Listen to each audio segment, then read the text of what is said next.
Hello student, आज के इस वीडियो में हम लोग क्लास 9th का हिस्ट्री का चैप्टर नंबर 3 जिसका नाम है फ्रांस की क्रांति, इस चैप्टर को हम लोग पढ़ने वाले हैं। इससे पहले हमने 2 चैप्टर आपको पढ़ा रखा है, जिसमें आपको चैप्टर फर्स्ट जिसमें भौगोलिक खोज से रिलेटेड जो भी आपका पॉइंट्स था उसको हमने कवर करा दिया है। उसके बाद हमने अमेरिकी स्वतंत्रता संग्राम को भी डिटेल से पढ़ा दिया है ताकि आपको और भी कोई वीडियो देखने की जरूरत ना पड़े। और इस चैप्टर में जितने भी क्वेश्चन आंसर हैं उसका भी हमने एक वीडियो मतलब प्लेलिस्ट बना दिया है वीडियो का, जिसका लिंक आपको इस वीडियो के डिस्क्रिप्शन में मिल जाएगा। आप उस वीडियो के माध्यम से आप प्रत्येक चैप्टर के आंसर क्वेश्चंस को भी देख सकते हैं। नहीं तो यदि आप ये वीडियो पूरा देखते हैं तो आपको आंसर क्वेश्चन की वीडियो देखने की जरूरत नहीं पड़ेगी, आप इससे ही आप आंसर क्वेश्चन कर पाएंगे। तो चलिए आज की इस वीडियो को स्टार्ट करते हैं। फ्रांस की क्रांति के जो चैप्टर इसमें दिया गया है उसको अच्छे से पढ़ते हैं ताकि हम लोगों को कोई दिक्कत ना हो और कोई भी क्वेश्चन हमसे छूटे नहीं, चाहे वो ऑब्जेक्टिव हो चाहे वो सब्जेक्टिव हो या कोई भी क्वेश्चन हो, आप उसको इजी तरीके से आंसर दे पाएंगे। तो चलिए फ्रांस की क्रांति को डिटेल से पढ़ते हुए हम लोग बढ़ते हैं आगे की ओर। कहता है कि सन 1789 की फ्रांस की क्रांति यूरोप के इतिहास में एक युगांतकारी घटना थी, जिसने एक युग का अंत और दूसरे युग के आगमन का मार्ग प्रशस्त किया। तो आप ध्यान रखेंगे कि जो ये फ्रांस की क्रांति है उसमें एक युग की समाप्ति होती है तो दूसरे युग का आगमन इसी फ्रांस की क्रांति में ही हो जाती है। आपको पता होगा, अभी से पहले वाले जब चैप्टर पढ़े होंगे तो उसमें आपको बताया गया होगा कि किस तरीके से अमेरिकी स्वतंत्रता संग्राम में कितने सारे सैनिक, कितने सारे लोग अपना अपना योगदान दिए थे। इस क्रांति ने फ्रांस में राजतंत्र को समाप्त कर सामाजिक व्यवस्था के नए विचारों, स्वतंत्रता, समानता एवं बंधुत्व तथा मानव अधिकार के नए सिद्धांतों आदमी स्वतंत्र पैदा होता है। यानी कि इस जो फ्रांस की क्रांति है इसमें राजतंत्र को समाप्त कर दिया गया, यानी राजा का जो शासन था उसको समाप्त कर दिया गया है और ये समाज के व्यवस्था पर आधारित, जिसमें स्वतंत्रता की बात की गई हो, समानता की बात की गई हो, बंधुत्व की बात की गई हो एवं मानव के अधिकारों के लिए भी लड़ाई लड़ी गई हो या बात कही गई हो, ऐसे शासन अब इस फ्रांस में चल रहा था या अब इस फ्रांस में उभर करके आया, प्रतिष्ठित किया। और यूरोप की जो पुरानी रीतियां थी तथा उनकी जो संस्थाएं थी उनको वे चुनौती देने लगे। इस तरह के विचार स्वतंत्र का प्रादुर्भाव यूरोप में पुनर्जागरण के परिणाम स्वरूप हुआ।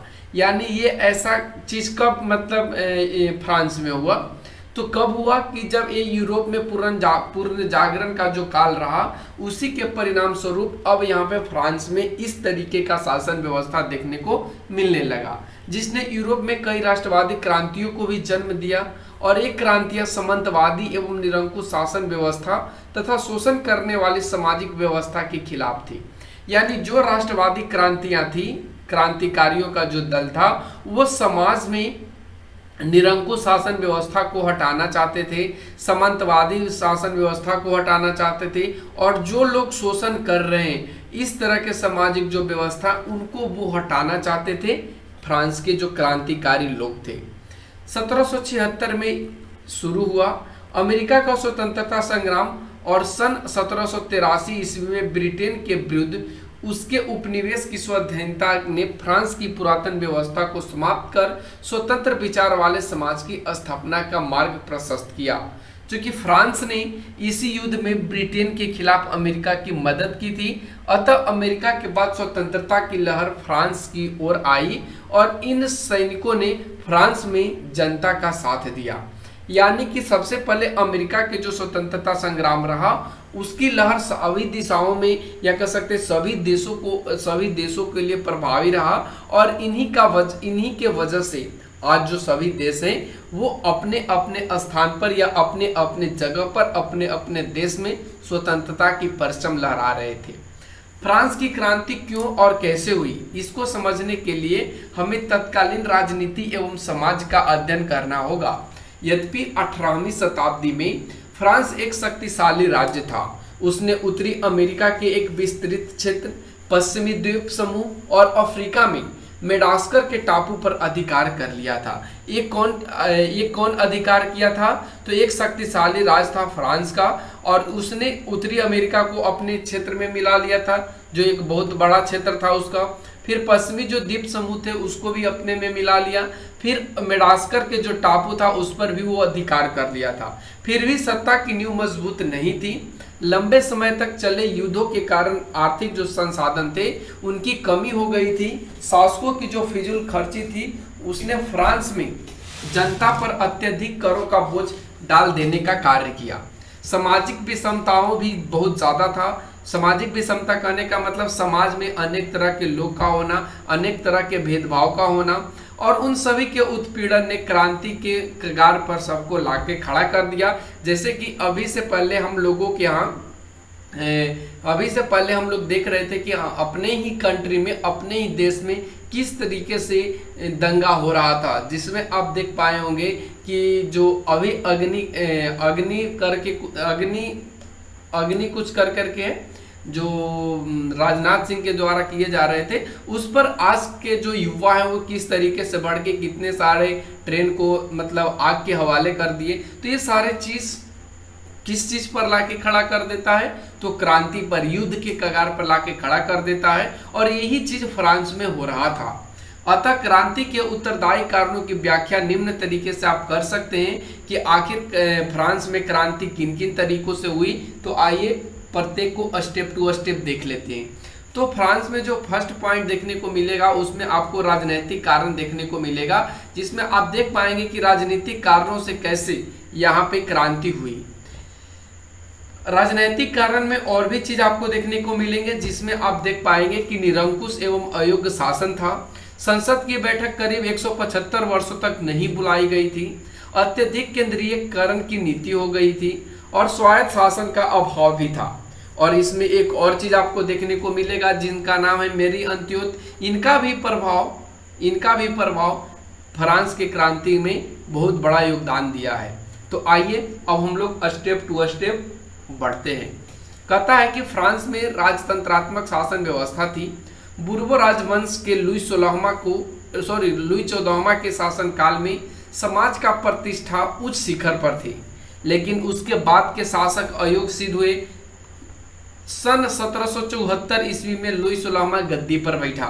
तो देखो आपको एक चीज याद रखना होगा, लुई 14वां के शासनकाल में समाज क्या था, बहुत ही अच्छी स्थिति पर था, लेकिन जैसे ही उसके बाद का जो शासक आए वो अच्छा नहीं थे। और उन शासकों में पहला जो नाम आता है वो आपका लुई 16वां का आता है, जो 1774 ईस्वी में गद्दी पर बैठता है।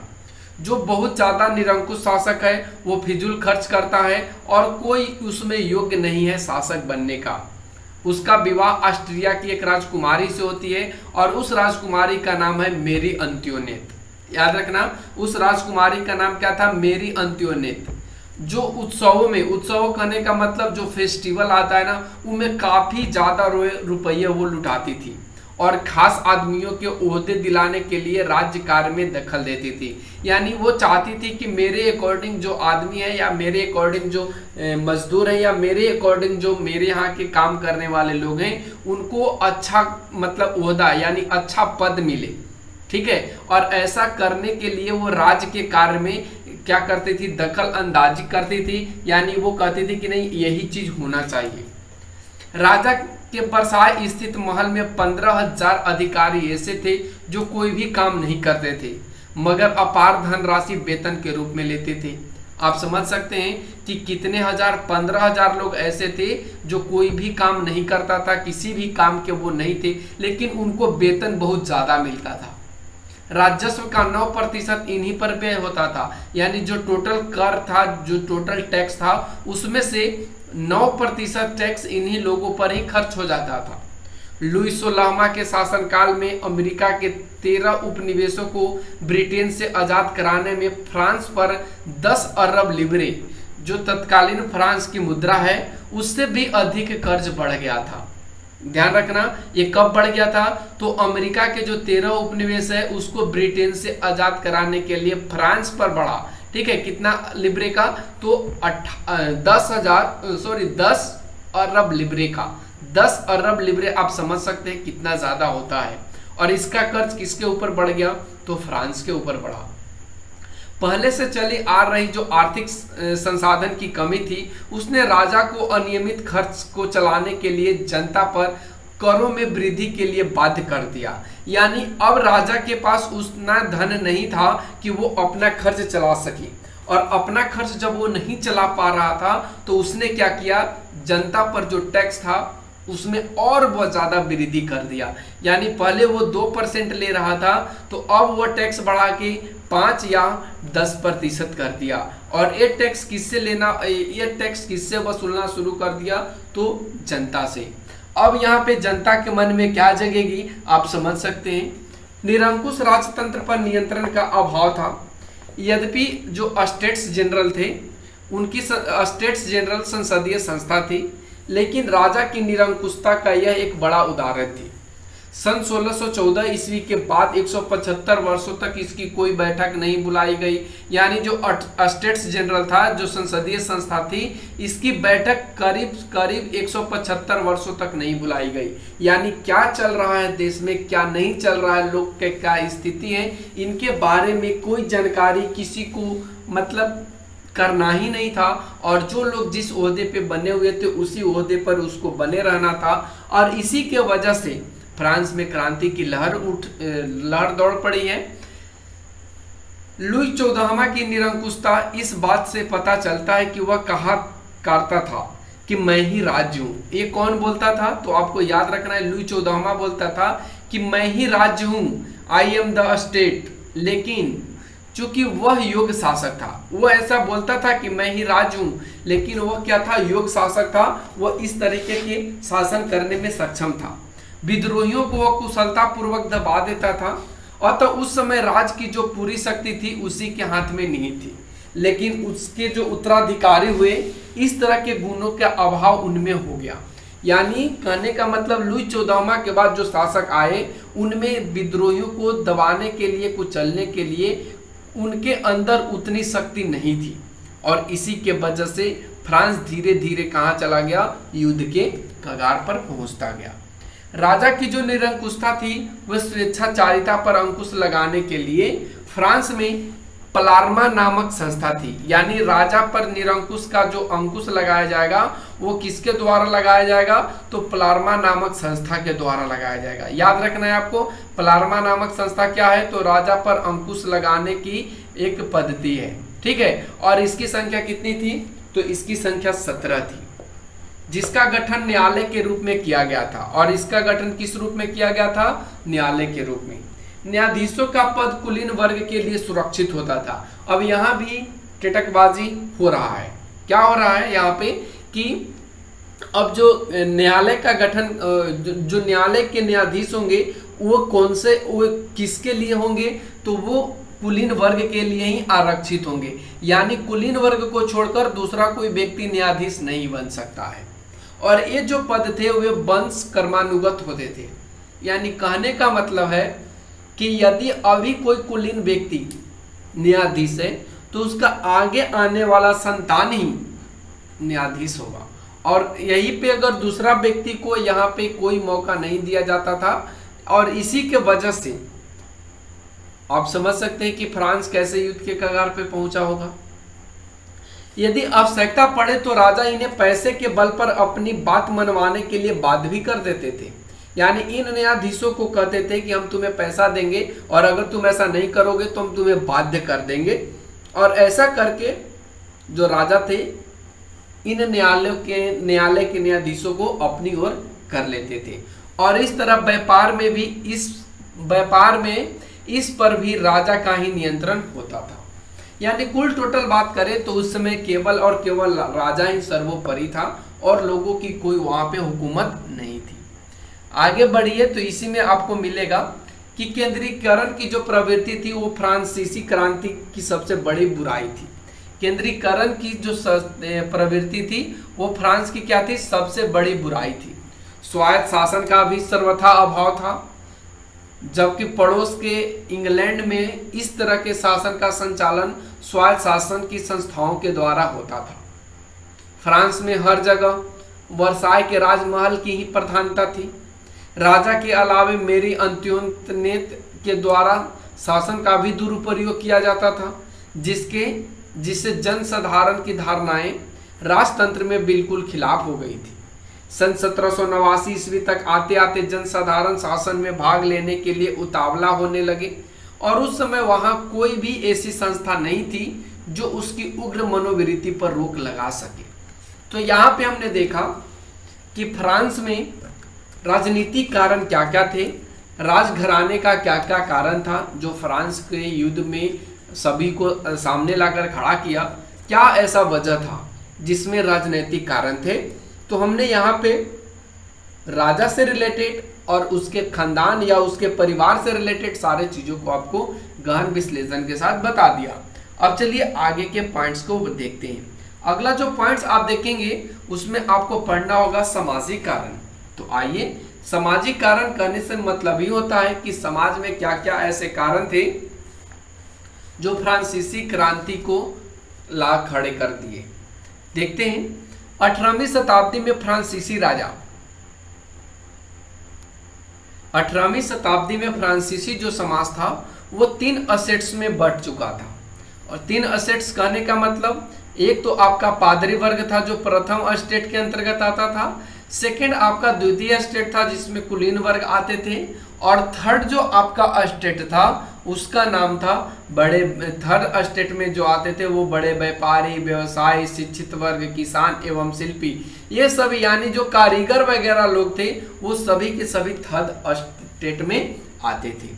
अगर हम लोग यहाँ पे फर्स्ट स्टेट में बात करें यानी प्रथम स्टेट में बात करें तो कितने लोग थे, तो प्रथम स्टेट में सबसे ज्यादा जो संख्या थी वो पादरी की थी और इनकी जो संख्या थी वो करीब करीब 1,30,000 के करीब था, जिसमें लगभग कह सकते हैं कि मतलब आधा से ज़्यादा लोग, या कह सकते हैं मतलब न के बराबर ये लोग यहाँ पे थे 1,30,000 में।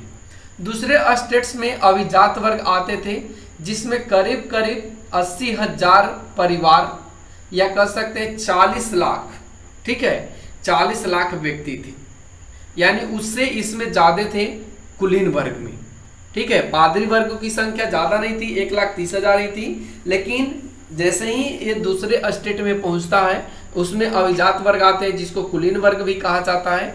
इनकी जो संख्या थी वो 40 लाख के करीब थी और ये दोनों वर्ग जो थे वो कर मुक्त थे, इनको कोई टैक्स वगैरह नहीं देना होता था, इन्हें सारे के सारे जो काम थे वो फ्री थे।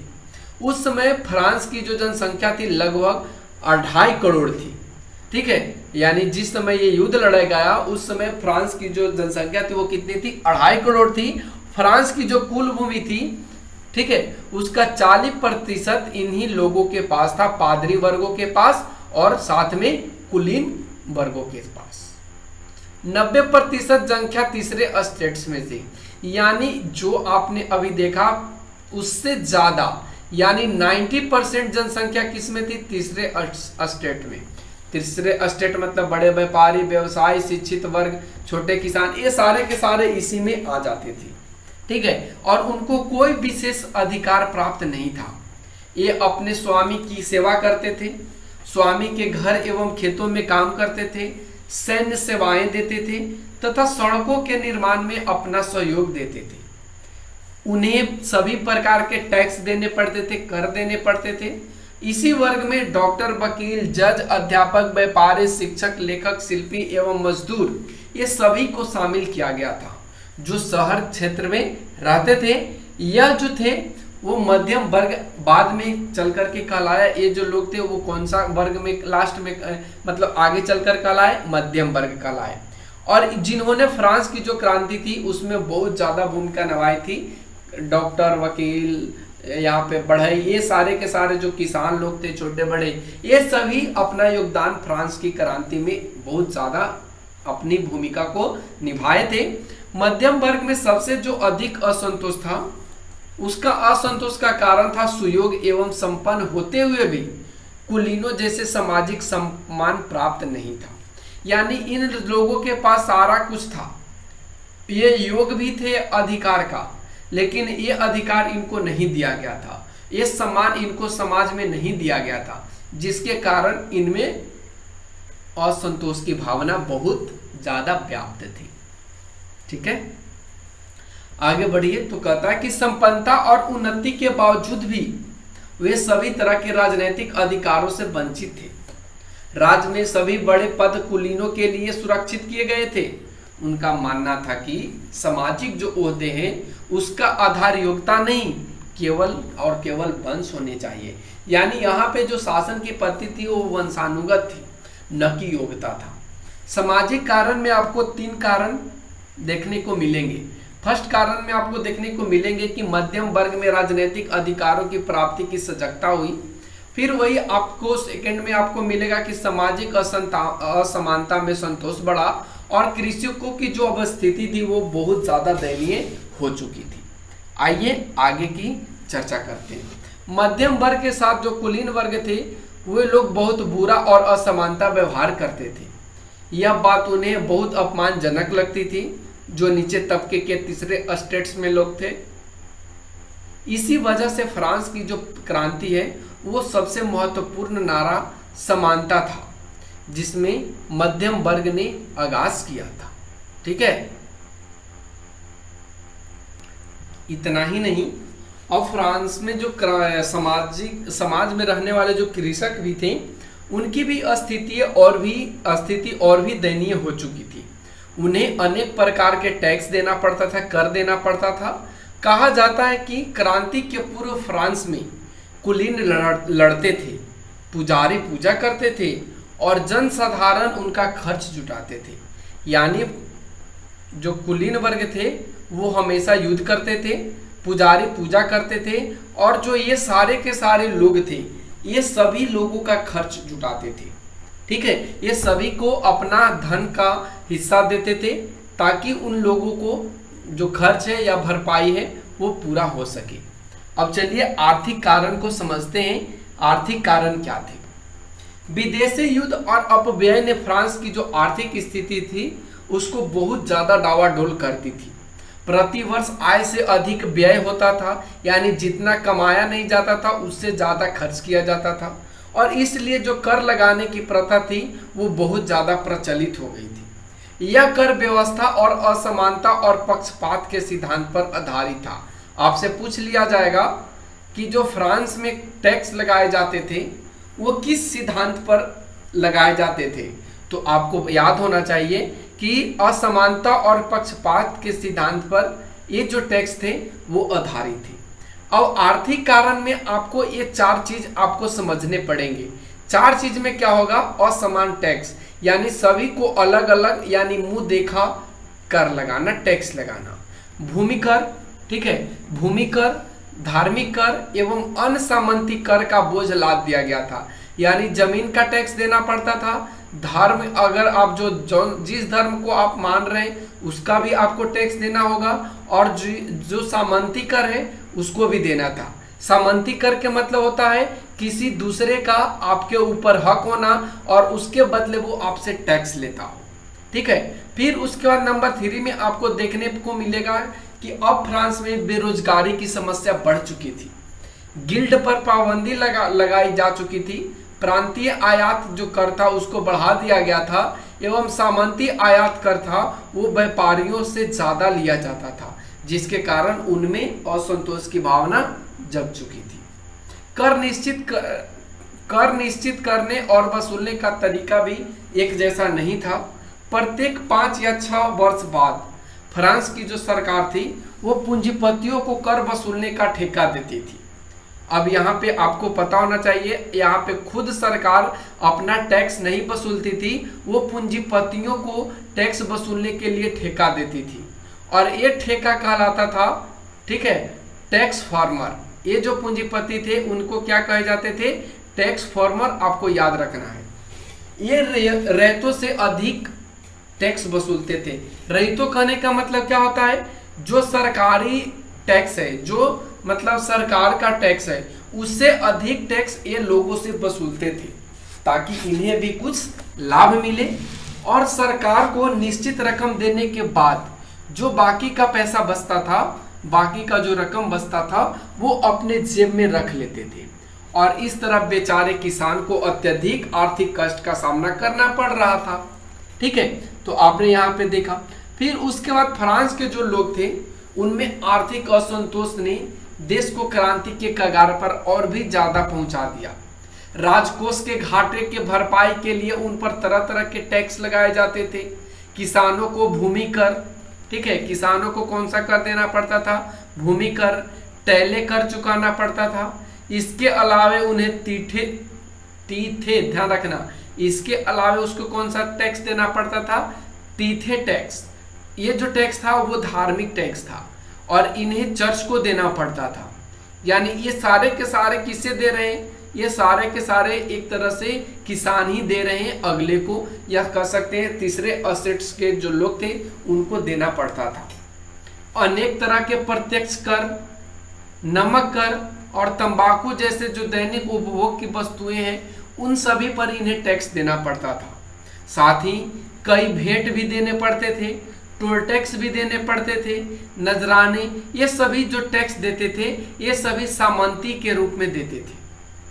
और इस तरह फ्रांस की आम जनता की जो आर्थिक स्थिति थी वह दिन प्रतिदिन दयनीय होती जा रही थी। करों के अधिक बोझ के अलावा फ्रांस की जो आर्थिक स्थिति थी वो बहुत दयनीय बनाने में वहां के समाज में व्याप्त बेकारी की समस्या ने बहुत ज्यादा अहम भूमिका निभाई है। उस समय औद्योगिक क्रांति हो चुकी थी और देश में मशीनों का जो प्रयोग था वो आरंभ हो चुका था और इस वजह से हाथ से काम करने वाले कारीगर और मजदूर घरेलू उद्योग धंधे विनष्ट हो जाने से लोग बेरोजगार भी हो गए थे। इन्होंने क्रांति के समय राजा के खिलाफ क्रांतिकारियों का साथ दिया और यही सब वजह था जिसके कारण जो आम जनता था वो क्रांतिकारियों का साथ दिया, क्योंकि ये लोग का मानना था कि अब हम ऐसे मर रहे हैं, भूखे मर रहे, इससे बढ़िया है कि अपने हक के लिए मरे। ठीक है, और ऐसा इन्होंने किया भी। इसके अलावे अव्यवस्थित शासन व्यवस्था भी फ्रांस के जो व्यापारिक जीवन था उसको पंगु बना दिया था। फ्रांसीसियों के जीवन में एक रूपता नहीं होने के कारण उन्हें व्यापारिक विनिमय के कई तरह की कठिनाइयों का सामना करना पड़ता था। तरह तरह के प्रतिबंध जैसे कि उन पर गिल्ड की पाबंदी लगाई गई थी, शहरों के व्यापार संबंधी नियम लगाए गए थे, प्रांतीय आयात कर लगाए गए थे, यानी अगर प्रांत से आप कोई भी चीज खरीदते हैं तो आपको उसके बदले सरकार को टैक्स देना होगा, सामंतवादी कर, ठीक है, और ये सारे के सारे जो टैक्स थे वो व्यापारियों पर लगाए गए थे। इन बंधनों में जकड़े रहने के कारण व्यापार का जो विकास था वो न के बराबर हुआ और वो रुक गया। व्यापारी चाहते थे कि देश के व्यापार को हर तरह के बंधनों से मुक्त कर दिया जाए, यानी व्यापारी चाहते थे कि जो इतना सारा टैक्स आप लगा रहे हो, इतने सारे टैक्स को आप हटा दो तो हम अपने देश में व्यापार बहुत अच्छे तरीके से करेंगे और अपने देश को सुख समृद्धि की ओर ले जाएंगे। इस तरह असंतोष एवं अन्यायपूर्ण वातावरण में देश का जो विकास था वो अवरुद्ध होने लगा। साथ साथ सरकारी फिजूल खर्ची जो लुई 16वीं एवं मेरी अंत्योनेत अपने इस आराम एवं भोग विलास में खर्च करते थे, ठीक है, वो अब नहीं कर पा रहे थे। उनकी जो राजकोष थी वो बहुत ज्यादा प्रभावित हो चुकी थी और ऐसी स्थिति में सरकार मितव्ययिता से काम लेने की जगह कर्ज लेने और कर लगाने पर ज्यादा केंद्रित थी। यानी इस समय सरकार को चाहिए था कि सभी अपने व्यक्ति से मित्रता करें, अपने ही राज्य के अंदर, अपने ही देश के अंदर हम इस चीज को सॉर्ट आउट कर दें, लेकिन ऐसा काम वहाँ के शासक न करके वो टैक्स कर्ज लेना शुरू कर दिया दूसरे देश से और कर्ज लेने के साथ साथ वो ज़्यादा से ज़्यादा टैक्स लगाना भी शुरू कर दिया। ठीक है, तो अब इस तरीके से हमने यहाँ पे देखा।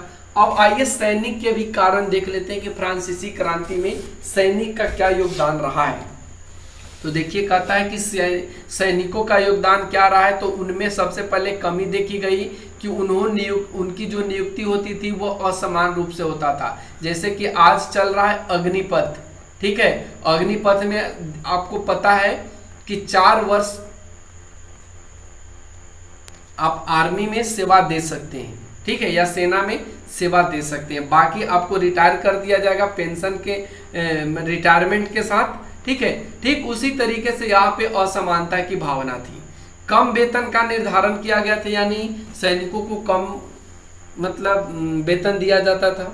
खराब भोजन उन्हें दिया जाता था, अच्छे तरीके का भोजन नहीं दिया था, जिसके वजह से जो सैनिक थे वो विद्रोह में मतलब विद्रोहियों के पक्ष में अपना योगदान दिया। फ्रांस के सैनिकों में भी बहुत बड़ा असंतोष था। सैनिकों के पद पर किसानों को बहाल किया जाता था। काम, वेतन, कठोर अनुशासन और खराब भोजन, ये सभी से वे जो सैनिक थे वो रुष्ट रहते थे, नाखुश रहते थे। सेना के निम्न पदों पर उनकी नियुक्ति होती थी और उच्च पदों पर जो नियुक्ति होती थी वो कुलीन वर्गों को होती थी, यानी अच्छे अच्छे पद पर, ऑफिसर के पद पर कुलीन वर्ग रहेगा, बाकी नीचे तबके में जो डंटा पार्टी है या कह सकते हैं जो कांस्टेबल वगैरह है, इन सभी पे आम लोगों का होगा। ठीक है, आर्थिक एवं सामाजिक स्थिति की वजह से फ्रांस की जो सेना थी उसने आगे चलकर क्रांतिकारियों का साथ दे देता है। अगला जो हम लोग पढ़ेंगे वो है व्यक्तिगत एवं धार्मिक कारण। आइए व्यक्तिगत एवं धार्मिक कारण को भी समझ लेते हैं। कहता है कि फ्रांस में सभी तरह की स्वतंत्रताओं का अभाव था। नहीं आप भाषण दे सकते हैं, नहीं आप लिख सकते हैं, नहीं अपनी विचार की जो अभिव्यक्ति उसको आप रख सकते हैं, और नहीं आपको धर्म की स्वतंत्रता दी गई है।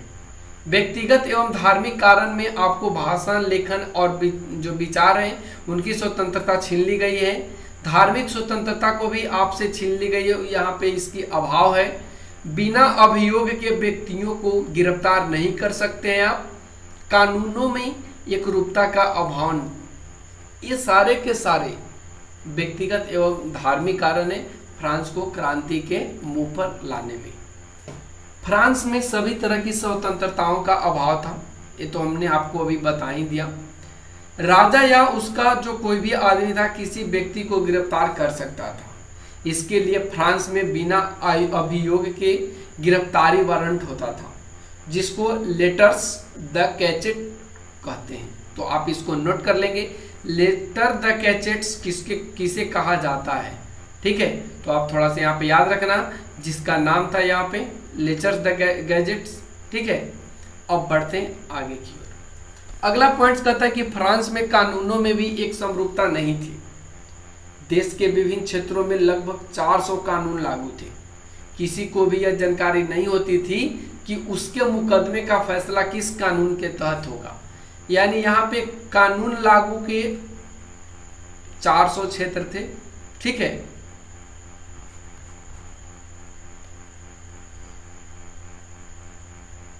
जिसके वजह से सभी लोगों को जानकारी नहीं मिल पाती थी कि जो मुकदमा का फैसला है वो किस कानून के तहत होगा। अगला जो हम लोग पढ़ेंगे टॉपिक वो आपका बौद्धिक कारण है। बौद्धिक कारण कहने का मतलब दिमाग में या कह सकते हैं बुद्धि का कारण। आइए बुद्धि के कारण को भी समझते हैं। कहता है कि फ्रांसीसी क्रांति के विषय में यह कहा जाता है कि यह एक मध्यम वर्गीय क्रांति थी, जिसमें शिक्षित वर्ग के लोगों ने तत्कालीन राजनीतिक, सामाजिक, आर्थिक एवं धार्मिक दोषों को पर्दाफाश किया और जनमानस में आक्रोश को पैदा कर दिया। फ्रांसीसी बुद्धिजीवियों में फ्रांस के जो बौद्धिक आंदोलन का सूत्रपात था उनका नाम था मॉन्टेस्क्यू वॉल्टेयर। इन्होंने बताया मॉन्टेस्क्यू, वॉल्टेयर और रूसो था। मॉन्टेस्क्यू ने अपनी एक पुस्तक विधि की आत्मा लिखी है, उसमें सरकार के तीनों अंग की बात करी है। ठीक है, तो आपको यहाँ पे याद रखना मॉन्टेस्क्यू ने क्या लिखा था, तो विधि की आत्मा। ठीक है, विधि की आत्मा लिखने वाला व्यक्ति कौन था, मॉन्टेस्क्यू। ठीक है, और इसने सरकार के 3 अंग बताए हैं, जिनमें एक आपका कार्यपालिका है, एक आपका विधायिका है और सेकंड आपका न्यायपालिका है। और इसे अलग अलग रखने के विषय में बताकर शक्ति पृथक्करण सिद्धांत का पोषण किया गया। वोल्टेयर ने चर्च, समाज और राजतंत्र के दोषों का पर्दाफाश किया, यद्यपि वह जनतंत्र का पक्षधर नहीं था। यद्यपि राजतंत्र प्रजातंत्र में होना चाहिए, इसका वो प्रबल समर्थक था। मॉन्टेस्क्यू और वॉल्टेयर सुधार चाहते थे। परंतु रूसो पूर्ण परिवर्तन चाहता था। उसने अपने प्रसिद्ध पुस्तक सामाजिक संविदा में राज्य को व्यक्ति द्वारा निर्मित संस्था और सामान्य इच्छा को संप्रभु माना है। ठीक है, आपको याद रखना है ताकि आपसे जब क्वेश्चन पूछा जाए तो आप इसका जवाब अच्छे से दे पाओ। ठीक है, आगे बढ़िए तो कहता है कि वह जनतंत्र का समर्थक तो था ही नहीं, दिदरो के जो बृहद ज्ञान कोश है के लेखक ने फ्रांस के क्रांतिकारियों का विचार भी प्रचार किया। फ्रांस में क्वेजनो एवं तुर्गो ने, ये सभी जो अर्थशास्त्री थे, इन्होंने समाज में आर्थिक शोषण एवं आर्थिक नियंत्रण की आलोचना करते हुए इन्होंने मुक्त व्यापार का समर्थन किया है। आगे के टॉपिक्स में हम लोग पढ़ेंगे विदेशी घटनाओं का क्या क्या प्रभाव रहा है। ठीक है, चलिए हम लोग विदेशी घटनाओं के प्रभाव को पढ़ते हैं, देखते हैं कि विदेशी घटनाओं का प्रभाव क्या क्या रहा। तो विदेशी घटनाओं का जो प्रभाव रहा वो मुख्य रूप से यहाँ पे 2 पॉइंट्स में रहा। वो एक पॉइंट था कि इंग्लैंड में जो गौरवपूर्ण क्रांति थी ये इसका प्रभाव का रहा, और दूसरा अमेरिका स्वतंत्रता संग्राम का रहा। तो आइए हम दोनों पॉइंट्स को पढ़ते हैं और समझते हैं कि आखिर इंग्लैंड की गौरवपूर्ण क्रांति विदेशी घटनाओं के प्रभाव को कैसे यहाँ पे सक्रिय किया। तो 1688 ईस्वी की इंग्लैंड की जो महान क्रांति थी एवं उसके द्वारा वैधानिक शासन की स्थापना ने फ्रांस में राजनीतिक परिवर्तन का मार्ग प्रशस्त किया। यानी कहने का इसका मतलब है कि 1688 में इंग्लैंड की महान क्रांति क्या किया था ना, कि ये शासन के व्यवस्था को स्थापना किया था। ठीक है, वैधानिक कहने का मतलब जो विधि के द्वारा बनाए गए हो, जो वैध हो। ठीक है, तो ये शासन व्यवस्था फ्रांस की राजनीतिक परिवर्तन का मार्ग प्रशस्त किया था। अब आते हैं अमेरिका का स्वतंत्रता संग्राम को समझते हैं। कहता है कि अमेरिका के स्वतंत्रता संग्राम में लफायते के नेतृत्व में फ्रांसीसी सेना ने इंग्लैंड के विरुद्ध भाग लिया था। ध्यान रखना किसके नेतृत्व में, तो लफायते के नेतृत्व में। ठीक है, और एक किसके विरुद्ध भाग लिया था, तो इंग्लैंड के विरुद्ध भाग लिया था, जिससे वहां गणतांत्रिक शासन की व्यवस्था हुई, स्थापना हुई। फ्रांस की जनता के लिए यह प्रेरणा स्रोत का कार्य किया। इससे एक और भी तरह के क्रांति को बल मिला। इसमें अत्यधिक धन व्यय ने फ्रांस की आर्थिक स्थिति को इतना दयनीय बना दिया कि उसे संभालना देश के लिए असंभव बन गया, और अंत में यह फ्रांस की क्रांति का तत्कालिक कारण भी बन गया। यानी कि अमेरिका स्वतंत्रता संग्राम भी फ्रांस के जो क्रांति था, फ्रांस की जो क्रांति था उसका भी तत्कालीन कारण बना है। और उसके पीछे का रीजन आप यहाँ पे देख पाए कि जो यहाँ की सैनिक थे, फ्रांसीसी सेना थे, वो इंग्लैंड के विरुद्ध भाग लिया था अमेरिका में। ठीक है, और जब वहां पे गणतांत्रिक कहने का मतलब लोगों का जब शासन की स्थापना हुई थी, तो इसी को देख करके फ्रांस की जनता ने क्या किया कि यहाँ भी गणतांत्रिक शासन की व्यवस्था स्थापना करने की मांग करी, और उसी के वजह से अब यहाँ पे क्रांति, फ्रांस में भी क्रांति हो गई। और क्रांति होने का पीछे का रीजन अमेरिका का स्वतंत्रता संग्राम का भी प्रभाव पड़ा है। अब आगे बढ़िए तो अब हम लोग देखेंगे कि क्रांति का घटनाक्रम क्या क्या था। यहाँ पे आप देख रहे हैं कि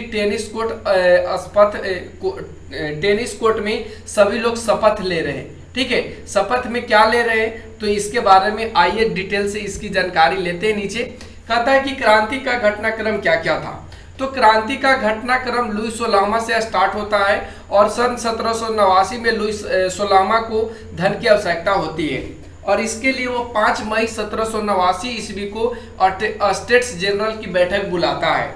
इसमें वो प्रथम एवं द्वितीय स्टेट्स के क्रमशः 300 प्रतिनिधि एवं तृतीय स्टेट्स के 600 प्रतिनिधियों ने भाग लिया था। यानी प्रथम का 300 लिया, द्वितीय का 300 लिया, और तृतीय के 600 प्रतिनिधियों ने भाग लिया था। तृतीय स्टेट्स ने लोकतांत्रिक सिद्धांत को आधार बनाकर सभी प्रतिनिधियों को मत देने के लिए अधिकार मांगा। यानी तीसरे जो स्टेट्स के लोग थे, और हम आपको समझा चुके हैं कि तीसरे स्टेट्स में कौन कौन से लोग आएंगे। तो जो तीसरे स्टेट्स के लोग थे वे लोकतांत्रिक शासन व्यवस्था चाहते थे, और इसी का सिद्धांत बना करके उसने सभी प्रतिनिधियों को मत देने का अधिकार मांगा। यह राजा द्वारा अस्वीकृत हो गया, लेकिन जो फ्रांस का राजा था उसने इसे अस्वीकृत कर दिया, क्योंकि वो नहीं चाहता था कि फ्रांस में लोकतांत्रिक शासन व्यवस्था कायम हो। तभी तीसरे स्टेट्स के सभी प्रतिनिधि विरोध जताते हुए बाहर निकल गए और 20 जून को जब वे अधिवेशन करने के लिए एकत्रित हुए तब उन्होंने देखा कि जिस हॉल में उनका अधिवेशन होने वाला था वहां शाही अंगरक्षकों का पहरा था। अतः सभी तृतीय स्टेट्स के प्रतिनिधि टेनिस कोर्ट में एकत्रित हो गए। इन्होंने अपने सभा को नेशनल असेंबली घोषित कर दिया। देखिए अभी हमने आपको ऊपर के फिगर में दिखाया था, ये फिगर में, कि यहाँ पे सभी जो लोग हैं वो शपथ ले रहे हैं। क्या शपथ ले रहे हैं कि अब से हम सभी लोग लोकतांत्रिक देश के जनता हैं, लोकतांत्रिक देश का हमारे यहाँ शासन चलेगा, ठीक है। और ये सभी यहाँ पे कोर्ट में क्या कर रहे हैं, शपथ ले रहे हैं। राजा की शक्तियों को कम करने वाला संविधान जब तक बनकर तैयार नहीं हो जाता यह सभा भंग नहीं होगी। यानी इन सबों ने शपथ लिया कि राजा की शक्ति जो था उसको कम कर दिया जाए और संविधान क्या हो जाए, अपने रूपरेखा में बनकर तैयार हो जाए और उससे हम लोगों का शासन चले। और यह सभा उस समय तक भंग नहीं होगी जब तक संविधान सभा का निर्माण नहीं हो जाता है, ठीक है। अब बढ़िए, इसी में राजा द्वारा इसे भंग करके सदस्यों को बंदी बनाने की अफवाह भी उठी। तभी बहुत बड़ी संख्या में लोग वहां इकट्ठे हुए। लोगों का नेतृत्व मियार्वो एवं ओबेस्निया जैसे नेता कर रहे थे, ठीक है। आपको यहाँ पे क्वेश्चन पूछ लिया जाएगा, तो आपको यहाँ पे क्या क्वेश्चन पूछा जाएगा कि जो राजा के द्वारा जो अफवाह उड़ रहे थे उन लोगों का नेतृत्व करने वाले व्यक्ति या नेतृत्व करने वाले नेता कौन थे। तो एक नेता का नाम मिराबियो था और दूसरे नेता का नाम ओबेसियो था, ठीक है। यद्यपि मिराबियो सामंत परिवार का था। अब यहाँ पे थोड़ा सा इसके बारे में जानकारी दिया है कि मिराबियो कौन था, तो ये सामंत परिवार का था, फिर भी वो सामंतों के विशेषाधिकारों को समाप्त करने के पक्षधर था। यानी वो सामंत परिवार का था। सामंत परिवार कहने का मतलब वैसा परिवार जो मतलब अपना कर किसी दूसरे के मतलब बोझ के तले डाल दिया जाता हो, वह इसी परिवार से रिलेटेड था। लेकिन वो इस जो अधिकार था इसको वो समाप्त करने की कोशिश कर रहा था और समाप्त करने के पक्षधर में था। आगे बढ़ते हैं तो कहता है कि 14 जुलाई 1789 को क्रांतिकारियों ने पेरिस स्थित राज्य के कारागृह बेस्टेल को घेर लिया। आपको यहाँ पे याद होना चाहिए कि कारागृह बेस्टेल को कब घेर लिया गया, तो ये 14 जुलाई 1789 को। और ये कारागृह जो बेस्टेल है वो कहाँ स्थित है, तो ये पेरिस में स्थित है। बेस्टिल का दुर्ग राजतंत्र की निरंकुशता का प्रतीक था। आप देख सकते हैं यहाँ पे इसमें ये आपका बंदी गृह है जिसको आज के डेट में जेल कहा जाता है, ठीक है। ये आपका जेल है और इसका पतन किस तरीके से यहाँ के लोग कर रहे हैं, किस तरीके से इसको जो गेट था इसको घेर लिया था लोगों ने, यहाँ पे दिखाया गया है इस फिगर में। 4 घंटे डेरा डालने के बाद वे जेल के फाटक को तोड़ दिए और बंदियों को उन्होंने मुक्त करा लिया। बेस्टल कारागिरी की समाप्ति निरंकुश शासन के पतन का प्रतीक था। यानी जो बेस्टल कारागिरी था इसकी जब समाप्ति हो गई तो अब लोगों को लग रहा था कि जो निरंकुश शासन था उसका पतन हो रहा है और यही उसका प्रतीक चिन्ह रहेगा। फ्रांस में 14 जुलाई की स्वतंत्रता दिवस के रूप में मनाया जाता है। आप सभी को यहाँ पे ये पॉइंट्स नोट करने हैं।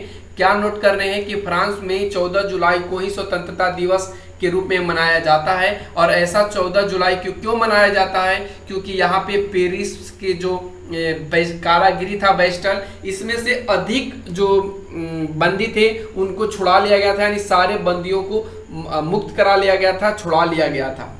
14 जुलाई 1789 के बाद लुई 16वां नाम मात्र के राजा रहा और नेशनल असेंबली देश के लिए अधिनियम बनाने लगी। इसी सभा ने 27 अगस्त 1789 को मानव और नागरिकों के अधिकार को स्वीकार किया था। तो आपको यहाँ पे ये पॉइंट्स को याद रखना है।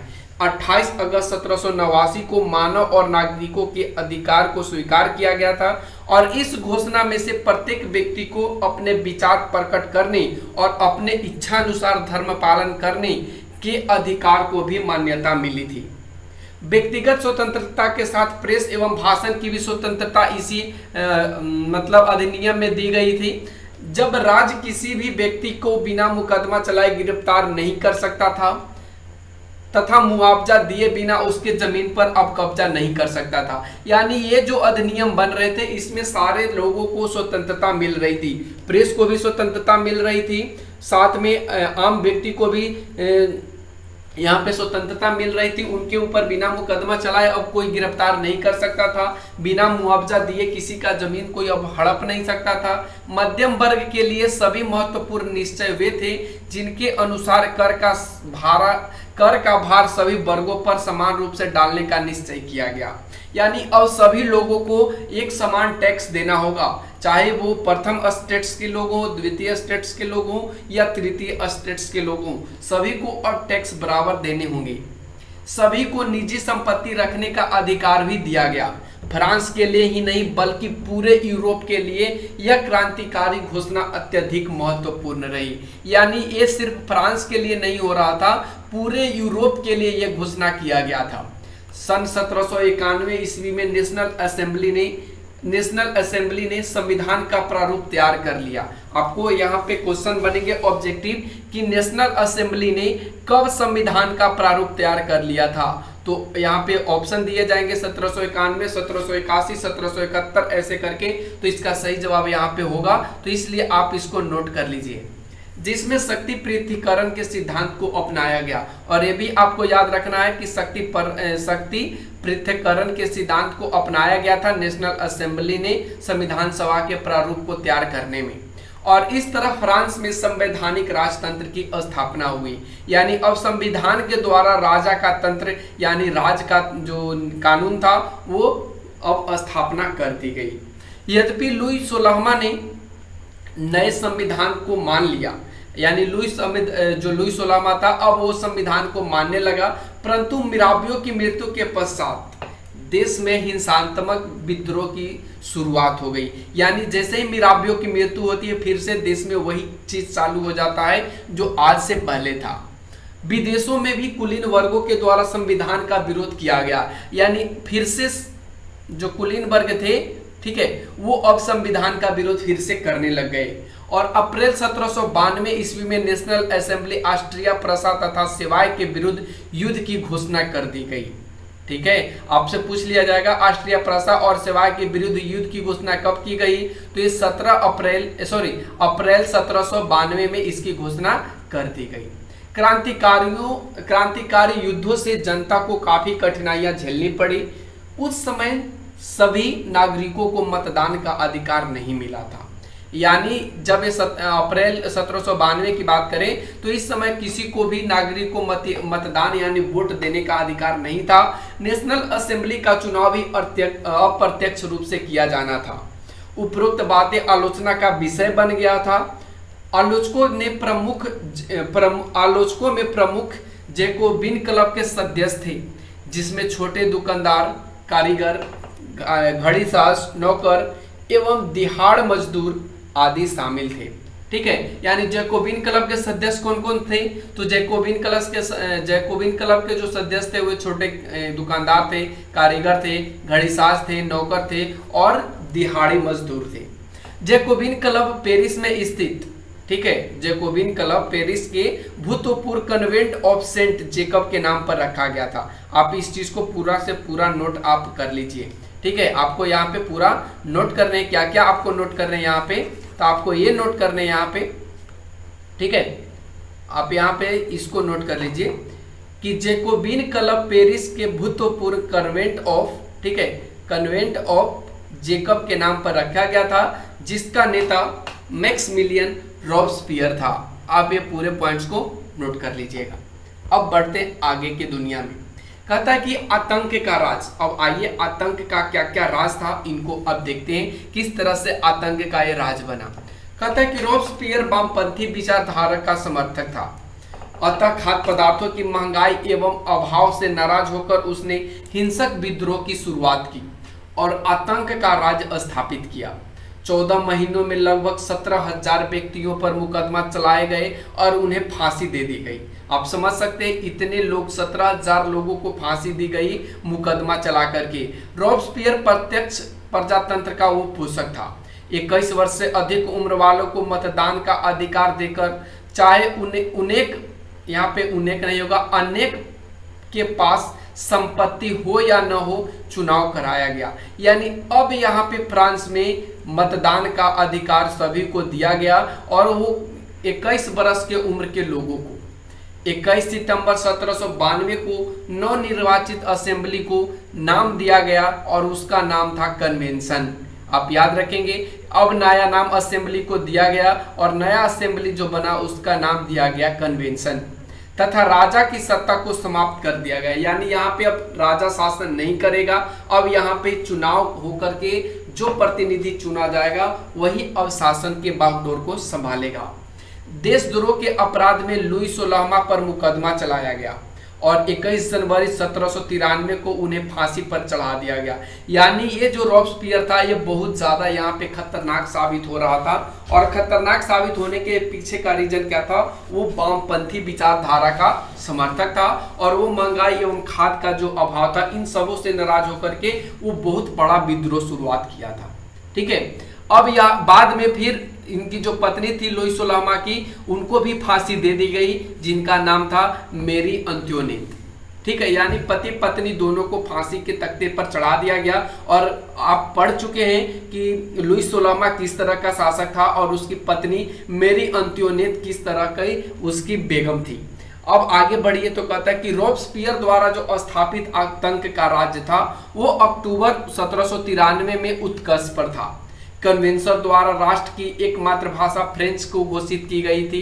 कानूनों का संकलन कराया गया था। उपनिवेशों में गुलाम बनाकर भेजने की प्रथा को समाप्त कर दी गई थी। प्रथम पुत्र को ही उत्तराधिकारी बनाने की प्रथा को भी समाप्त कर दिया गया था। राष्ट्र का नया कैलेंडर 22 सितंबर 1972 को लागू किया गया। यानी अब राष्ट्र में नया कैलेंडर चलेगा और ये लागू कब की गई, ये 17 सितंबर 1792 को की गई थी। इन सभी को रॉबस्पियर ने सर्वोच्च सत्ता की प्रतिष्ठा के रूप में स्थापित कर दिया, परंतु ये अस्थायी सिद्ध हुए, यानी ये भी पूर्ण रूप से ये कायम नहीं हुआ, ये भी कुछ समय के लिए ही चला। उसकी हिंसात्मक कार्रवाई की वजह से विशेष न्यायालय ने जुलाई 1794 में उसे मृत्यु दंड दे दिया। यानी यहाँ पे जो रॉबस्पियर था इसे भी मृत्यु दंड यानी फांसी की सजा दी गई थी। उसके बाद 1795 में फिर से नया संविधान बनाया गया,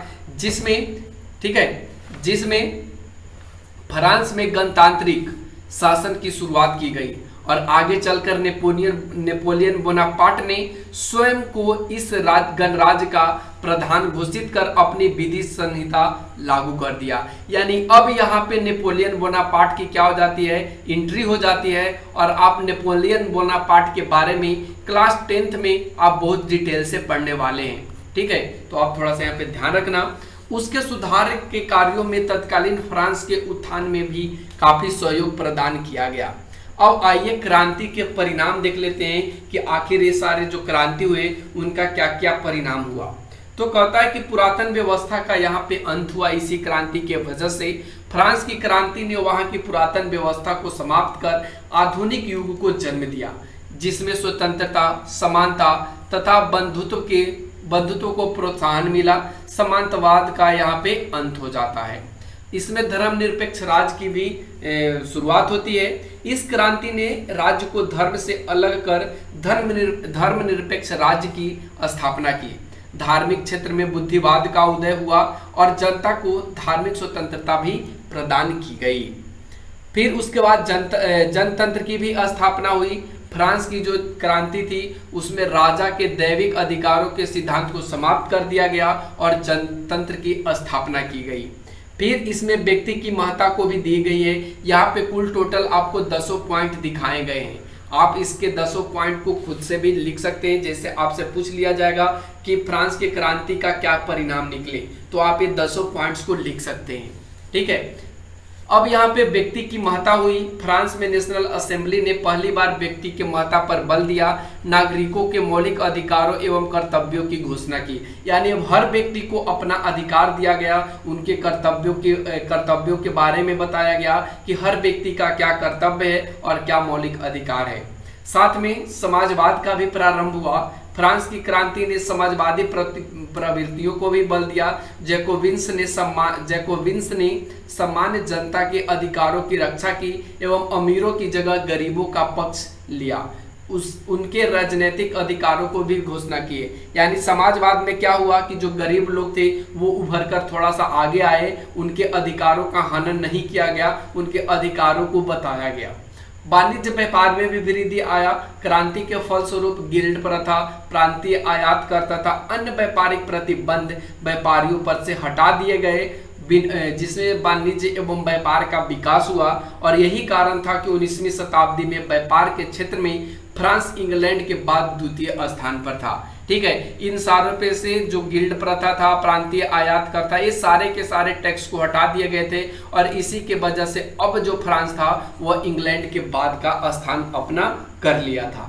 अब यहाँ पे दास प्रथा का भी उन्मूलन किया गया, जिसमें फ्रांस में दास प्रथा का उन्मूलन था वो 1794 में कन्वेंशन ने दास मुक्ति कानून पारित किया। आप याद रखेंगे 1794 में कन्वेंशन ने दास मुक्ति कानून को पारित किया था। आगे चलकर इसे नेपोलियन के द्वारा समाप्त कर दिया गया था और सन 1848 में अंतिम रूप से फ्रांसीसी उपनिवेशों से दास प्रथा का उन्मूलन किया गया। यानी अंतिम रूप से आपसे पूछ लिया जाएगा तो आप इस चीज को बताएंगे और इससे आपको पूछा जाएगा कि कब पारित किया गया था, तो आप 1794 को टिक करेंगे।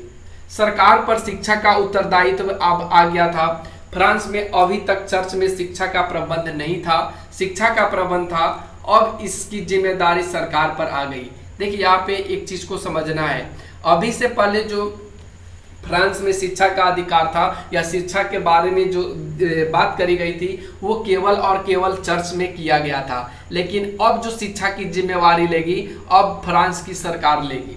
परिणाम स्वरूप पेरिस विश्वविद्यालय तथा कई शिक्षण संस्थान एवं शोध संस्थान फ्रांस में खोले गए। राष्ट्रीय कैलेंडर, फ्रांस ने एक नया राष्ट्रीय कैलेंडर लागू किया था जिसको ऋतुओं के आधार पर 12 महीनों में बांटा था और उनका नाम ब्रूमेयर और थर्मिडार आदि रखा था। आप इस चीज को याद रखेंगे, पूछ लिया जाएगा कि ब्रूमेयर क्या था, तो आपको ऑप्शन में दे दिया जाएगा महीना का नाम था, आदमी का नाम था, शासक का नाम था या राज्य का नाम था। तो आपको यहाँ पे आना चाहिए कि ब्रूमेयर महीनों का नाम था। अब यहाँ पे एक और चीज आता है, महिला आंदोलन। फ्रांस के समाज में परिवर्तन लाने के उद्देश्य से फ्रांस की क्रांति में महिलाएं भी शामिल हुई थी। इन्होंने the society of revolutionary and Republican women नामक संस्था का गठन किया था। तो आप इस चीज को याद रखना, आपसे पूछ लिया जाएगा the society of revolutionary and republican women's नामक संस्था का गठन किसने किया था, तो यहाँ पे महिला ने किया था फ्रांस की क्रांति में। ठीक है, जिसमें ओलंप दे गुज नामक नेत्री की अहम भूमिका थी। आपसे पूछ लिया जाएगा कि इसकी कौन करी थी, तो इनकी जो मुख्य रूप से भूमिका निभाने वाली व्यक्ति थी, महिला जो थी, उसका नाम था ओलंप दे गुज। ठीक है, इनके नेतृत्व में महिलाओं को पुरुषों के समान राजनीतिक अधिकार की मांग को स्वीकार किया गया, परंतु राजनीतिक अधिकार शुरू से नहीं मिल पाए। फ्रांस की क्रांति ने महिलाओं को अपने अधिकारों के प्रति सजगता का पाठ पढ़ाया, जिसके कारण आगे चलकर वर्षों तक महिलाओं आंदोलन चलाते रहे। परिणाम स्वरूप 1946 में फ्रांस की महिलाओं ने मताधिकार प्राप्त करने का भी सफलता हासिल कर लिया। यानी अब महिलाओं को 1946 से वोट देने का भी अधिकार मिल चुका था। अन्य परिणाम भी पड़े थे, अन्य देशों पर भी इसका परिणाम पड़े थे इस क्रांति का।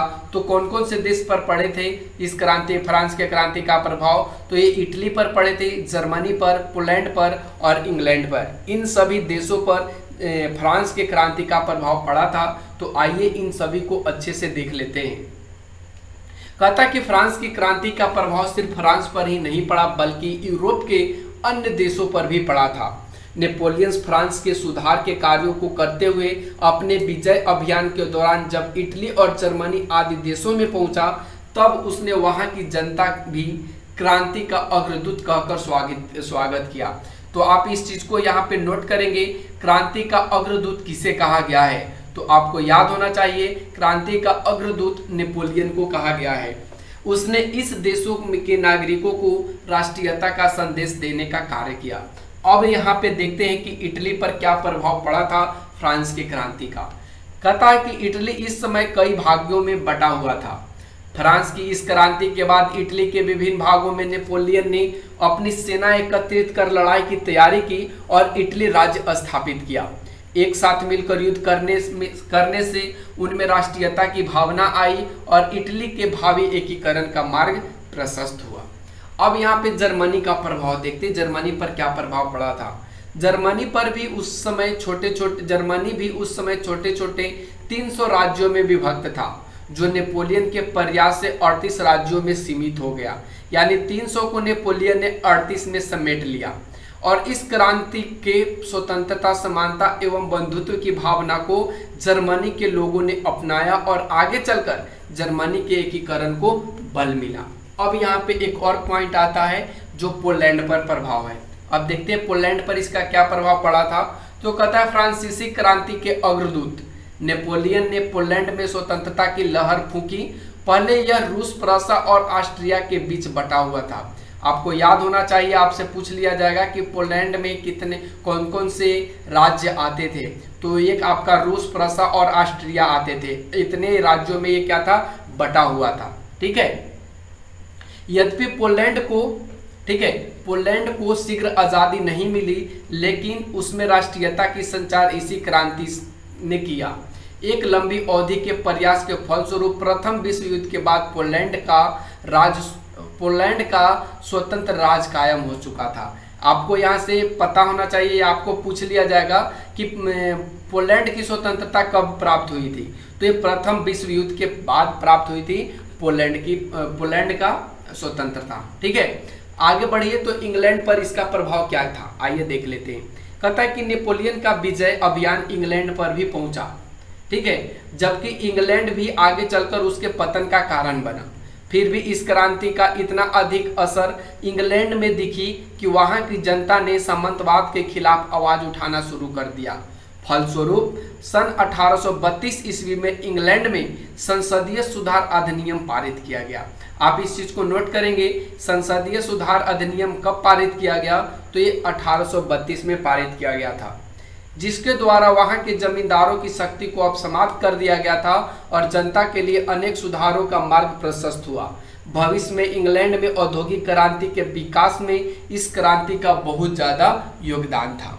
ठीक है, अब यहाँ पे एक और पॉइंट आता है और उस पॉइंट यहाँ पे ये है कि क्रांति का स्वरूप क्या था। तो चलिए इस चीज को पढ़ते हैं और यहीं तक हम लोगों का इस चैप्टर में पढ़ना है। कहता कि फ्रांसीसी क्रांति के स्वरूप के संबंध के विषय में कहा गया है कि यह पूर्ण रूप से निश्चयात्मक थी।